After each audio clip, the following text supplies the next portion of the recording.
Hey, Lynn. Hi, Clay. Do you have $1? On me? Yeah. Canadian or U.S.? U.S. Do you have a dollar bill? Maybe. Do you have a dollar bill? I think I do. I do. Why? Would you like to know why I have a dollar bill? How'd you get the dollar? I got the dollar in the mail. I'm sorry, what? Somebody sent me $1.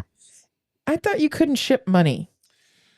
I don't know about all that, but Who is this someone and why did they ship you $1? Well, it's funny. You should ask. Oh, because fundraising's funny. Because fundraising is funny. Now, I'm, again, not here to shoot all over people, you know? No, we don't want to do And honestly, I have used the include, thing in the mail, like a nickel or a dime or whatever. It works. It's effective.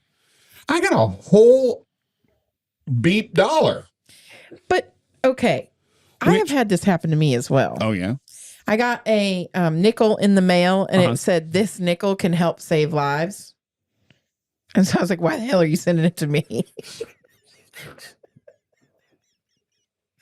I mean, seriously. If you should have kept it. I mean, the short answer to that is, yes, they're going to send a nickel to a few, tens of thousands of people, but the money that they will raise will far, far, far offset the nickel or the dollar that they send in the mail. But even so, it's just funny to me that in 2023, we're shipping money, like a whole dollar. But it got me thinking, Okay. as things do. Well. And again, it's not about, what gets included in, direct response or, whatever. But false promises. Oh, the silly claims. Silly claims. You know my favorite one? Tell me. And I got one of these like Tell me. 7 or 8 years ago. Yes. If you give, we will never ask you for money again. Oh my God, Clay. Do you know what happened? They kept asking me for money. Now, it's what they did. It's what they do. It's who they are. But these false claims, a nickel will save a life. I don't know about you, but that's a stretch. How about, what's the one that they always send at the end of the year or the end of the fiscal year? What's that one? Last chance. Oh, it's my last chance. It's my last dance. Sorry. For love. I can't carry a tune in a bucket. You should not allow me to sing. Ladies and gentlemen, welcome to the Fundraising is Funny Disco Hour. I'm your host. But this is your last chance to give, as if you won't accept my money on January 1st. Another one is on giving sites. So they're like, $24 can allow a mother to have freeze-dried breast milk for 3 months, or $64 can provide applesauce for 6 years, and I'm always like, are those suggested amounts? How did they figure that out? That's really restricted fundraising if you want to be in ticky-tack about it. But all these claims, like all these gimmicks, like give before midnight. Now, not a match. I'm not talking about like if we get 100 first-time donors, you'll unlock $10,000. That's not what I'm talking about. These claims, the like new and improved kind of thing, like. So what do these false claims, what does this gimmicky, here's a dime, and I'm not talking about March of Dimes because that's a different. Yes, agreed. Again. Yes. But this nickel, why would you mail Clay $1? Well, $1 with exactly the statement that you made, right? $1 today could feed a family it was something like this, so right? why are you sending it to Clay? So why are you sending it to me? Number one. And number two, I'm sorry, either, their math is bad because how many dollars did you mail out? In the United States, and I'm pretty sure in Canada too, $1 is not going to feed a family for a week.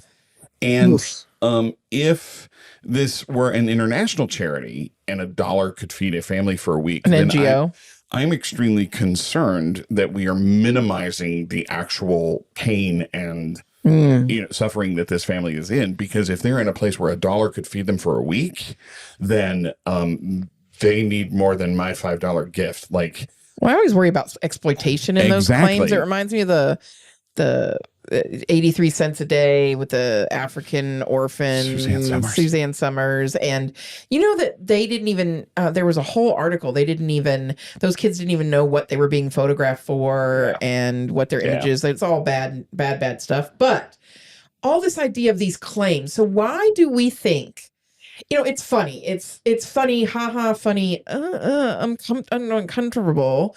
But if my 10 cents can save a life, or if the dollar, or if you're asking me to give and then you'll never ask me for money again, what does this say about our industry? Now, and again, the fundraising nerd, right? I love it. Can cite study after study and pull books and show like this urgency and, this, and quote unquote works because it raises money. Okay. From who? Well, from people who, in an immediate emotional response will go, oh, well, I can send $10 and that will make a difference. And the reality is it will make a difference combined with, the 1,000 or 2,000 or 200 other people that do give, right? But okay, so it raises money, but is that the end goal, to raise money and hit our goals? Isn't sustainable philanthropy or sustainable generosity the goal, though? Like, so the dollar, what do they say in the communication with the dollar? Send it back to us? Send it back to us, or, add it to your gift? If you multiply it by 10, right? Okay, but so that's a $10 gift, and I understand that quantities of scale, they're going to get 1,000 people to give $10 out of the 500,000 people that they mailed. My point is, yes, these things work to raise money, and they do raise Gimmicks. money, and that money does go to solving the mission, but can't we just invite people to be a part of the mission? I was going to say, and use the mission as the urgency? Do we have to have a gimmick? Can't we just say, there are people in need. Here's the story of someone in need. Would you like to contribute to the mission of our organization that helps those that have needs? Is the story of fundraising about getting money in the door? No. Or is it about, right, encouraging generosity and solving problems? And solving missions. Yeah. I mean, ideally, if you're running your nonprofit the right way, you want to put yourself out of business and never, you know what I mean? Like, so say you're running a nonprofit that provides clean water. Don't you want to, and one day have provided all the clean water? Or is that, that's a whole different, but you're right. I hear this subtext on water, and I think you and I are both thinking about something to talk about here. In a different episode. Okay. And is it gimmicky or is it not? And I think what we need to do is each take $1. Okay. And maybe have a little snack. I can't get a snack for $1. And I don't want to eat what I could get for $1. Remember when honey buns used to be $1? Honey buns. Do not remember that. Okay, I'll add some dollars and go get a snack, and then we'll come back and talk about this. Let's do that. And come back and talk about gimmicks? Yeah. I love it. Let's do it. All right.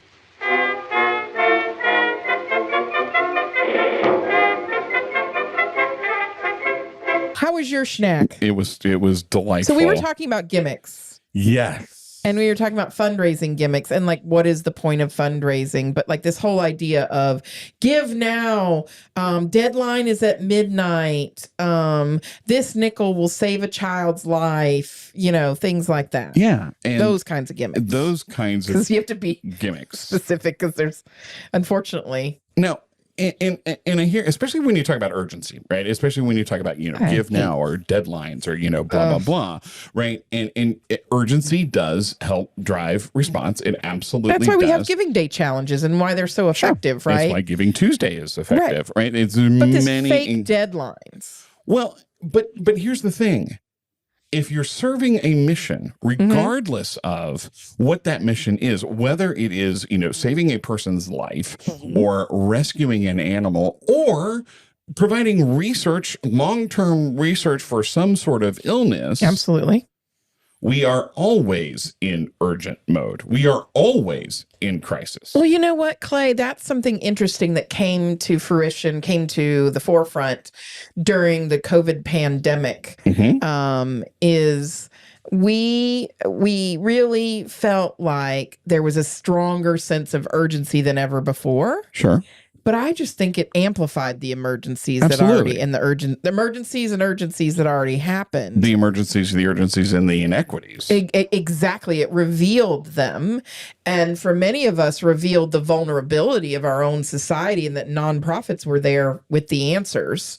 But the urgency was there before the pandemic. And the urgency is The urgency was there long before the pandemic. The urgency was there before any economic crisis. The urgency was there. The urgency is always there, right? So why? Well, but Lynn, donor fatigue. People get tired. People get tired, and compassion fatigue. People get tired and they don't want to hear all the time about how awful things are. So we need to change things up so that they respond differently. But changing things up into a false narrative isn't helpful. And it doesn't make our industry look so great. Like when I travel and this person sits next to me on the plane and they're like, "What do you do for a living?" I go for a long pause. Mm-hmm. And whether or not I want to tell them I'm a professional fundraiser, because they instantly grab their wallets, because we don't do ourselves any favors by saying, Correct. this dollar will save a life, this nickel, if you give now, we'll never ask you for money again. It's the same thing with the big checks. It's all these gimmicks. I was just going to say, They cheapen us. because you know this world a little better than I do, right? What are the gimmicks of major gifts? What are the gimmicks of capital campaigns? Big right? check presentations, Oh, God. groundbreakings, right? Ribbon cuttings. Naming conventions. Yeah, like putting somebody's name on 2/3 of a wall. Everything has gimmicks. Now, some people are going to say, well, then that's recognition. Sure, but it's also a gimmick. Big thermometers are one, but we don't use those much in higher ed and healthcare. But if I see another big thermometer and I think we stopped using those hopefully during COVID. Oh, man.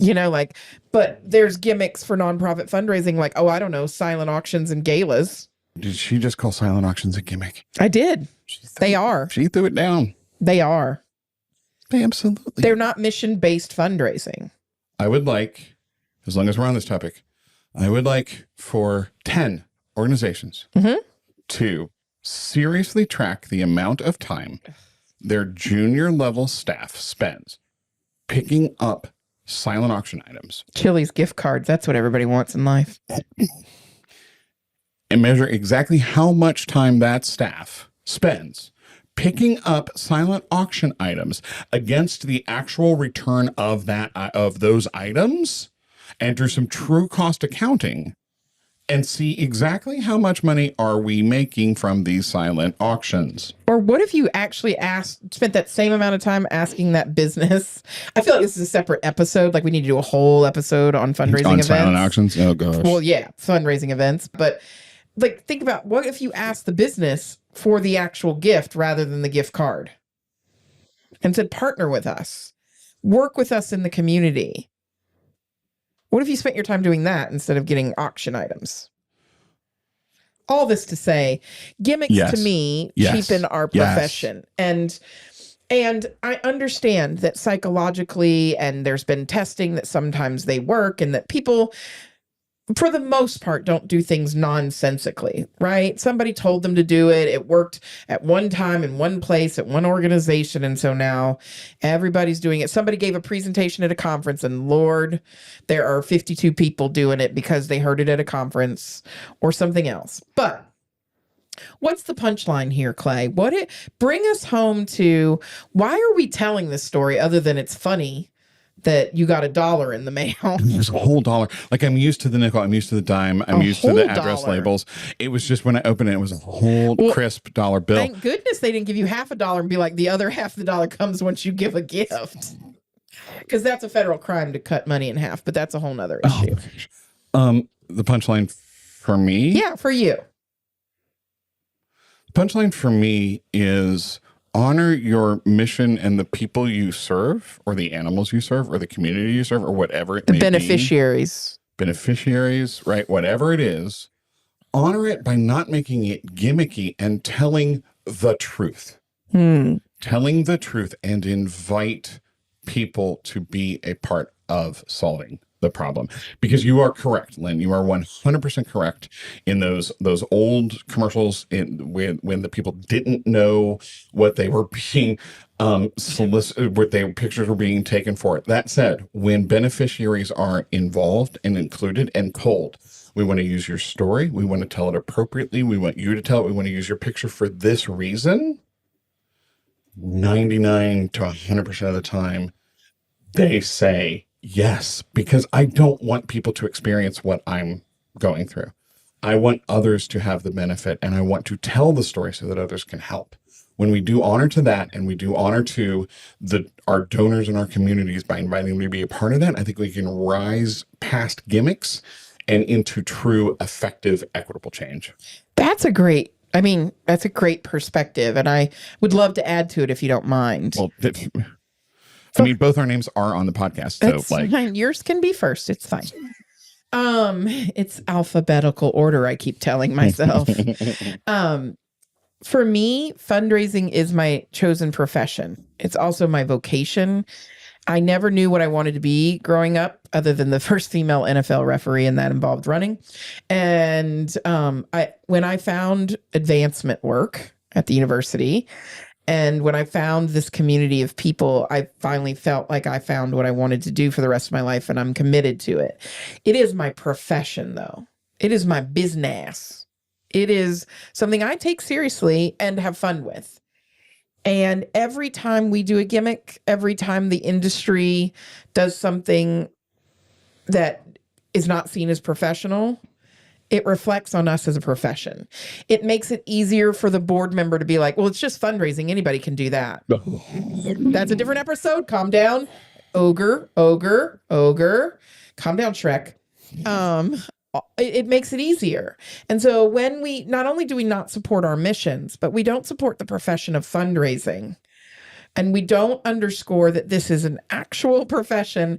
I mean, you and we have degrees. I have a master's degree in this. You have, you know what I mean? Like this, there are PhDs in fundraising and philanthropy. This is a serious profession full of non-serious people, which is why fundraising is funny.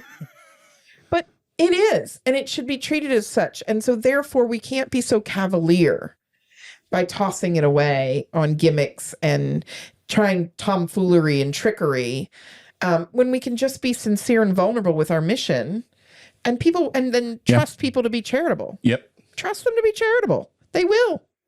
Yep.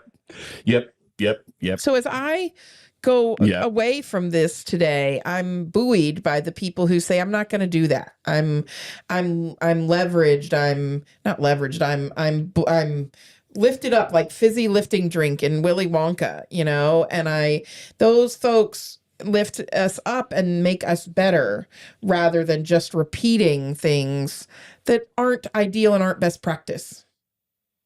So Clay, I'm going to take what you said and make sure that I work with folks that, we partner with and our clients to make sure that we honor the profession of fundraising and also honor the recipients, the beneficiaries, whether they be cat, dog, horse, rabbit, whale, human, microbe, researcher, doesn't matter, and make sure that our fundraising is not filled with gimmicks. Does that sound like a plan? To me, that sounds like a plan. I'm sitting here somewhat quietly because the way you just phrased that has really churned up some thinking and some thoughts. But I am 100% with you that let's honor the profession. Let's honor who we serve. Let's honor the missions that got us into this in the first place. And tell good stories. Tell the truth. It's always about the truth. Sounds great. What I would love to hear from our colleagues and friends is both what are the gimmicks that make you laugh? So let's all, ha. And tell us about a time when you told the truth that changed your mind or that blew your mind about how people would respond when you just got right to the truth and right to the honesty and the emotion and vulnerability of the work that we do. Share those stories with us at fundraisingisfunny.com. We're so happy you're part of our profession. We are. Yeah. Thanks, Clay. I'm leaving this conversation buoyed. There you go. Have a good one. Take care, everybody.